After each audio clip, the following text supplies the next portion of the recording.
Bismillahirrahmanirrahim. Biru laut seperti kolam. Ikan paus pandai menyelam. Dari lubuk hati yang paling dalam, saya buka ceramah dengan ucapan salam. Assalamualaikum warahmatullahi wabarakatuh. Waalaikumsalam warahmatullahi wabarakatuh. Alhamdulillahirabbil alamin.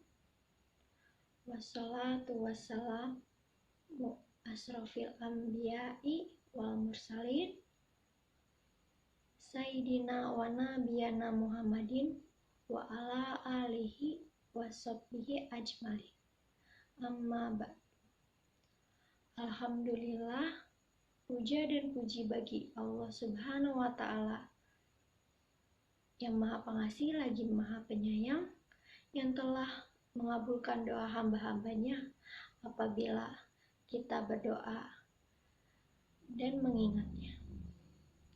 Pertama-tama, marilah kita panjatkan puji syukur kehadirat Allah Subhanahu wa Ta'ala yang telah memberikan kita kenikmatan dan juga telah mempertemukan kita dengan keadaan sehat walafiat. Shalawat serta salam kita panjatkan pada Nabi besar kita, yaitu Nabi Muhammad SAW, juga kepada teman-teman kami, saudara-saudara kami, pemimpin-pemimpin kami, muslimin dan muslimat yang terdahulu, juga yang akan datang. Adapun saya ingin menyampaikan pantun. Bikin mosaik di dalam kelas. Guru datang membawa talas. Berbuat baik haruslah ikhlas. Janganlah meminta balas. Para hadirin yang dirahmati Allah Subhanahu wa Ta'ala, pada kesempatan kali ini saya ingin ceramah tentang keikhlasan atau ikhlas. Apa itu ikhlas? Ikhlas itu adalah melakukan sesuatu tanpa imbalan apapun. Apa itu ikhlas dalam agama? Yaitu melakukan sesuatu karena Allah Subhanahu wa Ta'ala, tetapi bukan karena ingin dipuji ataupun yang lain, tapi benar-benar karena Allah Subhanahu wa Ta'ala. Adapun banyak sekali jenis ikhlas, seperti ikhlas dalam berbuat baik, ikhlas dalam pelajaran, ikhlas dalam beribadah, ikhlas dalam beragama, dan masih banyak lagi. Niat ikhlas merupakan fondasi penting dalam hidup kita. Seperti kata-kata orang yang sering kita dengar. Aku udah ikhlas kok, udah ikhlasin aja. Yang menjadi pertanyaan kita adalah, apakah kita udah benar-benar ikhlas? Yang kita ketahui juga bahwa ikhlas adalah sesuatu amal hati yang paling susah dan juga tingkatannya sudah tinggi. Dalam hal ini, Imam Ghazali pernah mengatakan, hakikat ikhlas ialah kemurnian niat dari hal-hal yang mengotorinya. Dan biasanya para ulama sering menganalogikan sikap ikhlas ini pun layaknya surat Al-Ikhlas. Tetapi di dalam surat Al-Ikhlas ini pun tidak ada kata-kata ikhlas. Umat Islam pun diperintahkan untuk selalu ikhlas atas ketetapannya, sesuai pada firman Allah di surat Al-Baqarah ayat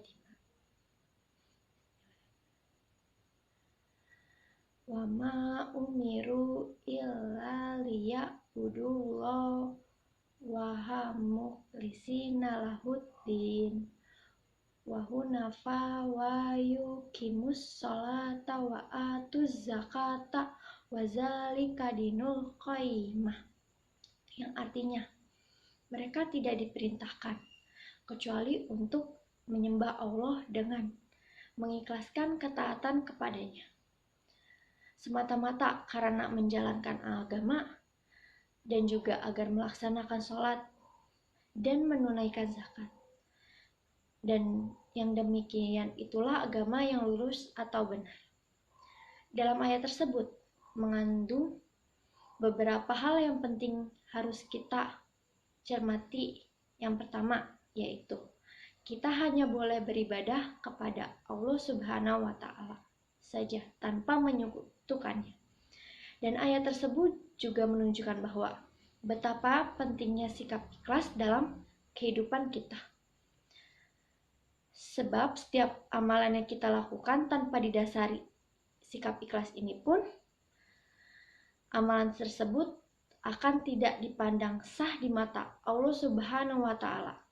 Banyak orang yang sibuk dengan urusan di mana dan tidak menempatkan agamanya sebagai sesuatu yang utama dalam hidupnya.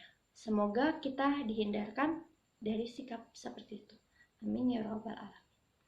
Sikap ikhlas ini sangat penting untuk dipraktikkan di kehidupan sehari-hari.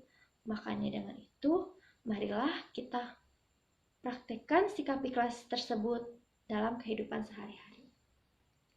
Dalam hadis yang diriwayatkan oleh Imam Muslimin dalam kitab Sahih Muslim dalam kitab Muslim, bahwa diceritakan tentang suatu perkara yang terjadi nanti pada hari akhir di hadapannya. Ikhlas juga menjadi alat ukur pada setiap amalan yang kita lakukan. Semakin kita ikhlas, maka pahala yang diberikan pun semakin besar. Semakin ikhlas seorang dalam beramal, maka akan diterima ibadahnya. Manfaat ikhlas pula dapat meningkatkan kualitas ibadah kita di kehidupan di hadapan Allah Subhanahu wa Ta'ala. Juga mendapatkan ridho Allah. Dan menurut Imam Ghazali ini, semua ilmu amal akan sia-sia jika di dalamnya tidak ada sikap ikhlas. Ilmu dan amal itu tidak dapat dibanggakan. Bagaimana mau dibanggakan? Sedangkan yang ikhlas aja masih dengan keadaan khawatir. Dan begitu pula perbuatan baik apa saja jika kita dilakukan dengan ikhlas, maka dianggap tidak sempurna di mata Allah Subhanahu wa Ta'ala. Oleh karena itu, ikhlas menjadi bagian yang amat penting dari semua kegiatan ibadah. Sekalipun begitu, tidak mudah menjalankannya. Rasulullah SAW pun pernah bersabda, ikhlaslah dalam beragama, cukup bagimu yang sedikit. Dalam hadis Rasulullah SAW pun bersabda, sesungguhnya Allah tidak menerima amal kecuali dilakukan dengan sikap ikhlas dan mengharapkan ridhonya. Imam beristihad dengan sebenar-benarnya kesungguhan untuk membuat seluruh manusia ridho suka, maka itu tidak akan terjadi. Jika demikian, maka ikhlaslah amalmu dan niatmu karena Allah Subhanahu wa Ta'ala. Demikian ceramah dari saya. Baik itu datangnya dari Allah, buruk itu mungkin datangnya dari saya. Mohon maaf bila ada kesalahan atau tutur kata dari saya. Wabillahi taufiq wal hidayah. Wassalamualaikum warahmatullahi wabarakatuh. Waalaikumsalam warahmatullahi wabarakatuh.